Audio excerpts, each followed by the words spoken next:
6-7 মাস পরে আবার ওই যুবকের সাথে আমার দেখা হয়েছে, দেখি দাড়ি নেই। জিজ্ঞেস করলাম দাড়ি কই? কয় হুজুর দাড়ি রেখে বিপদে পড়ছিলাম, বিয়ে করতে পারতেছিলাম না, এজন্যে দাড়ি ফালাই দিছি, আবার সৌদি আরব গেলে রেখে।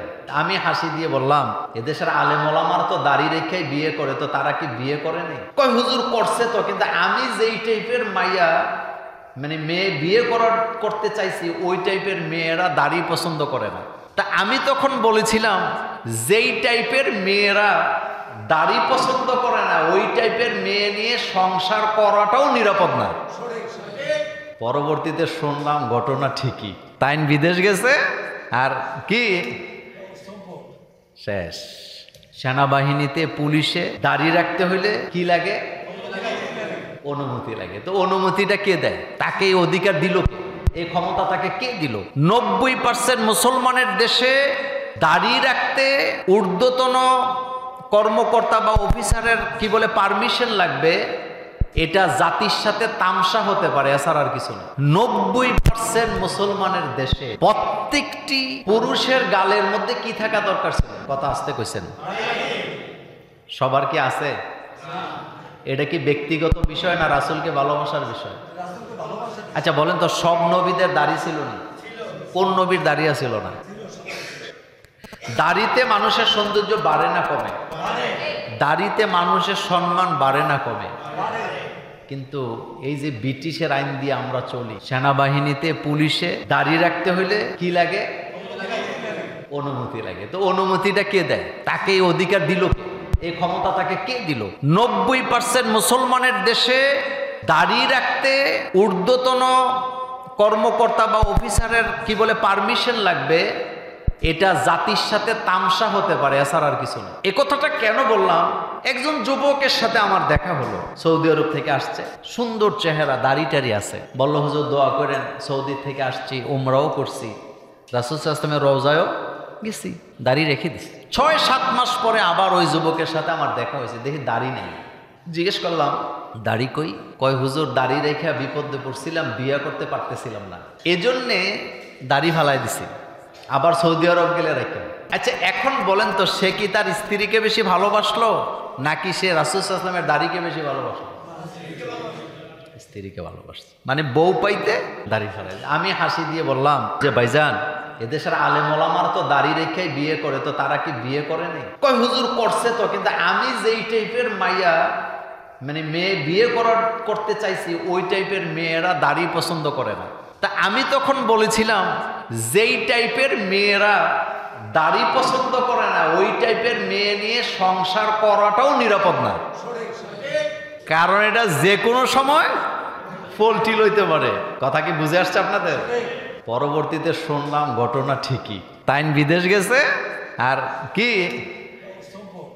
শেষ।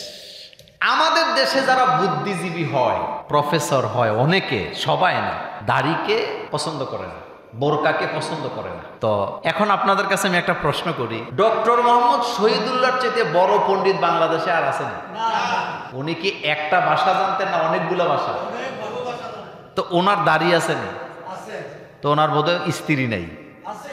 এজন্য চিন্তা করার সময় আসছে, আমি কি আমাকে বেশি ভালোবাসি না নবীকে বেশি ভালোবাসি? আমি যদি আমাকে বেশি ভালোবেসে থাকি আমি মুমিন হতে পারিনি। হযরত ওমর রাদিয়াল্লাহু তাআলা আনহু রাসূলের সামনে বসা, ওমরের মতো সাহাবাকে আল্লাহর নবী বললেন, ওমর তুমি কি তোমাকে বেশি ভালোবাসো না আমি নবীকে বেশি ভালোবাসো? ওমর বললেন, হুজুর আমি তো আমাকেই বেশি ভালোবাসি। আল্লাহর নবী বললেন, ওমর তুমি যদি তোমাকে বেশি ভালোবেসে থাকো তোমার ঈমানের মধ্যে সমস্যা আছে। হযরত ওমর কিছুক্ষণ চুপ থাকলেন। চুপ থেকে ওমর চিন্তা করে দেখলেন ওমরকে গালি দিলে ওমরের গায়ে লাগে না, কিন্তু রাসূলকে গালি দিলে ওমরের গায়ে লাগে। ওমরকে কেউ মারতে আসলে ওমরের খারাপ লাগে না, কিন্তু রাসূলকে কেউ মারতে বললে ওমরের খারাপ লাগে। এবার রাসূল পরিষ্কার করে বললেন, হুজুর আমি তো তখন বলেছিলাম যেটা, আমি সেই কথা থেকে সরে আসলাম। আমি চিন্তা করে দেখলাম আসলেই তো আমি আমার চাইতে আপনাকে বেশি ভালোবাসি। কারণ আমি চিন্তা করে দেখলাম আপনাকে কেউ কিছু বললে আমার মাকে বাবাকে কেউ গালি দিলে আমার তেমন যতটুকু খারাপ লাগে রাসূল গো, আপনাকে কেউ কিছু বললে আমি বরদাস্ত করতে পারি না। আমাকে গালি দিলে আমি বরদাস্ত করতে পারি, কিন্তু আপনাকে গালি দিলে আমি বরদাস্ত করতে পারি না। এটার দ্বারা আমি বুঝতে পাইলাম আমি ওমর আমার নিজের চাইতে আপনি নবীকে বেশি ভালোবাসি। হযরতে আনাস রাদিয়াল্লাহু তাআলা আনহু বলেন, আন আনাস ইবনে মালিক রাদিয়াল্লাহু তাআলা আনহু قال قال রাসূলুল্লাহ সাল্লাল্লাহু আলাইহি ওয়াসাল্লাম লা ইউমিনু আহাদুকুম হাত্তা আকুনা আহাব্বা ইলাইহি মিন ওয়ালাদিহি ওয়া ওয়ালাদিহি ওয়ান নাসি আজমাইন। তোমাদের মধ্যে কেউ মুমিন হতে পারবা না যতক্ষণ পর্যন্ত তোমাদের ছেলে সন্তান, মেয়ে সন্তান অথবা তোমার মা বাবার চাইতে পৃথিবীর সমস্ত মানুষের চাইতে আমি নবীকে বেশি ভালো না বাসবা। আজমাইন ওয়ান নাসি আজমাইন বলা হয়েছে, পৃথিবীর সমস্ত মানুষের চাইতে নবীকে যে ভালো না বাসতে পারবে সে কখনো মুমিন হতে পারবে না। হযরত ওমর রাদিয়াল্লাহু তাআলা আনহু বললেন, রাসূলুল্লাহকে যদি ইত্তেবা করা না যায়, রাসূলকে যদি মানতে না পারো, তুমি মুমিন হতে পারবা না। রাসূলকে অনুসরণ করা লাগবে, রাসূলের নেতৃত্ব মানা লাগবে, রাসূলের বিচার ফয়সালা মানতে হবে, রাসূলের সিদ্ধান্ত মানতে হবে, রাসূলের শিক্ষানীতি মানতে হবে। এর বাইরে গেলে ঈমান থাকার কোনো সম্ভাবনা নেই। একটা বাচ্চা জন্মের পর থেকে 7 বছর বয়স হইলে নামাজ পড়া লাগবে, এই হুকুম রাসূলুল্লাহর পক্ষ থেকে আছে না নাই? জোরে বলেন আছে না নাই? তো নামাজ পড়তে হইলে আগে নামাজ শিক্ষা করা লাগবে, অজু করতে হইলে আগে অজু শিখতে হবে, রোজা রাখতে হইলে আগে রোজা শিখতে হবে, পবিত্রতা অর্জন করতে হইলে আগে পবিত্রতা শিখতে হবে, ইসলাম মানতে হইলে আগে ইসলাম শিখতে হবে, তাইলেই সে বাস্তব জীবনে ইসলামকে মানতে হবে। কিন্তু 90% মুসলমানের দেশে হাজার হাজার লক্ষ লক্ষ ছাত্ররা প্রাইমারি স্কুলে পড়ে, মেয়েরা পড়ে, ওই প্রাইমারি স্কুলগুলোতে কোনো ধর্মীয় শিক্ষক নাই। পক্ষান্তরে উল্টা আমাদের উপরে বিদেশিরা টাকা দিয়া গানের শিক্ষক নিয়োগ দেওয়ার মতো কুপরামর্শ রাষ্ট্রের জন্য আছে না নাই? মনোযোগ আছে আপনাদের? আচ্ছা, বিদেশিদের এমন কি ঠেকা যে টাকা দিয়ে আমাদের দেশে প্রাইমারি স্কুলে সঙ্গীত শিক্ষক নিয়োগ দেওয়ায় আমাদের ছেলে মেয়েকে গান বাজনা শিখাইতে চায়? তাদের এত উৎসাহ কেন? তার মানে বোঝা গেল ভিতরে গন্ডগোল কি। আপনি চিন্তা করেন, ধর্মীয় শিক্ষক নাই, অথচ প্রত্যেকটা গার্ডিয়ান চায় প্রাইমারি স্কুলগুলা কি থাকুক, কিন্তু নাই। এখন বিদেশিরা আইছে, সরকার নিয়োগ দিবে প্রাইমারি স্কুলে সঙ্গীত শিক্ষক, আর টাকা দিবে কারা? বিদেশিরা। তা আপনি বলুন তো তাদের এত গরজ রাখে, তারা কি চায়? আপনি যদি বোকা না হয়ে থাকেন, আপনি বুঝবেন যে আপনার বাচ্চা যেন ইসলামকে প্র্যাকটিস করতে না পারে।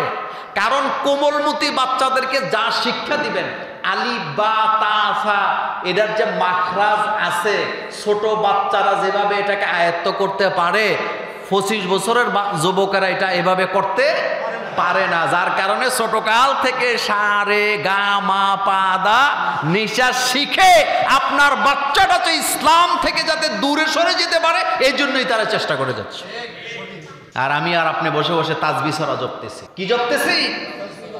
বাংলাদেশের ওলিয়া উলিয়ার দেশে, পীর মাশায়েখের দেশে, শাহজালালের দেশে, শাহ মাকদুমের দেশে, খান জাহান আলীর দেশে, হাজার হাজার লক্ষ লক্ষ পীরদের দেশে, আলেম ওলামার দেশে প্রাইমারি স্কুলে সরকারের পক্ষ থেকে সঙ্গীত শিক্ষক নিয়োগ দেওয়া, এটা কখনো মেনে নেওয়া হবে না। বরং কয়েক যুগ ধরে আমরা দাবি জানিয়েছিলাম ধর্মীয় শিক্ষক নিয়োগ দেওয়ার জন্য। আপনাদের মনে আছে একটা সময় আমরা যখন প্রাইমারি স্কুলে, হাই স্কুলে পড়তাম, একজন শিক্ষক জোহরের আজান দিলে বেত নিয়ে কোথায় কোথায় ঘুরতো বলেন তো? কোথায় নিয়ে যেত? আর এখন আইসা সারে গামা পাদানিশা শিখা দিবে। সারে গামা পাদানিশার সাথে আমাদের কোনো সম্পর্ক, এমনকি বাংলা সংস্কৃতির সাথে ওইটার কোনো সম্পর্ক নেই। তুমি আসছো আমার বাচ্চাকে গান শিক্ষা দিতে, আর আমি আছি আমার বাচ্চাকে শিক্ষা দিতে চাই লা ইলাহা মুহাম্মাদুর সাল্লাল্লাহু আলাইহি ওয়াসাল্লাম। আমি আমার বাচ্চার হৃদয়ে ওই জিনিসকে ঢুকিয়ে দিতে চাই যেই জিনিস নৈতিকতা শিক্ষা দিবে, যেই বাচ্চা বড় হইলে আমাকে বৃদ্ধাশ্রমে দিবে না, যেই বাচ্চা আল্লাহকে ভয় পাবে, রাসূলুল্লাহর সুন্নাতের প্রতি কি হবে, আকৃষ্ট হবে, ওই রকমের বাচ্চা আমি তৈরি করতে চাই। তোমার সারে গামা পাদানিশার আমার কি নাই দরকার? বাংলাদেশে যেই কয়টা সঙ্গীত শিল্পী আছে তাদের জ্বালাই তো আমরা অস্থির।